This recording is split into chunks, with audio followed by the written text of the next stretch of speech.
We are Charles Games. We are a Prague-based studio here at Campus Hybernská, and we were founded in 2020 after being an informal group at the Charles University for some time prior to that. I'm Ondřej. I mostly take care of communications, but I also sometimes design, sometimes test. Apart from Attentat 1942 and Svoboda 1945 Liberation, we also created Train to Sachsenhausen, Digistories Nella, Beecarbonize.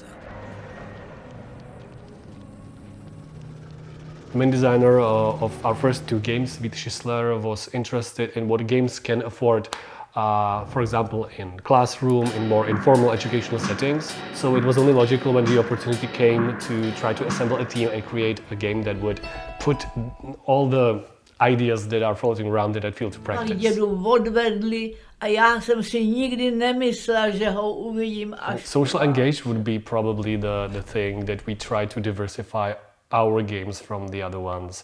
In all three of our historical games, there's in-game encyclopedia, which pops up, or like a little notification pops up when some term that is crucial is mentioned in the game. So in that sense, yes, you will learn about history, you will learn some dates for sure, but we don't think about our games as merely educational ones. Topics in our even more historical games are universal.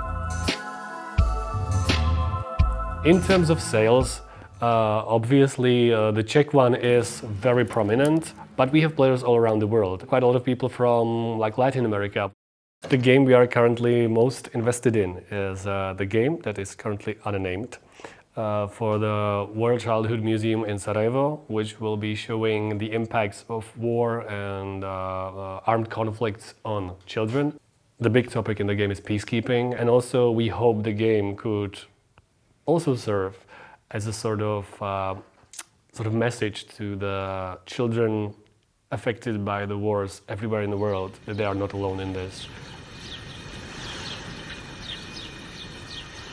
Or what could be interpreted as being unique about games is the fact that they are based on rules, right? Like you have some simulation going on. In Beecarbonize, we really tried to leverage this specificity of the game's medium, but we will allow them to manipulate all the dynamic interrelated systems that contribute to climate change in a way that is more hands-on, because it's a simulated dynamic system, right? Using games for not only telling stories and presenting engaging like game action scenes, but also using them to maybe model the world a little bit.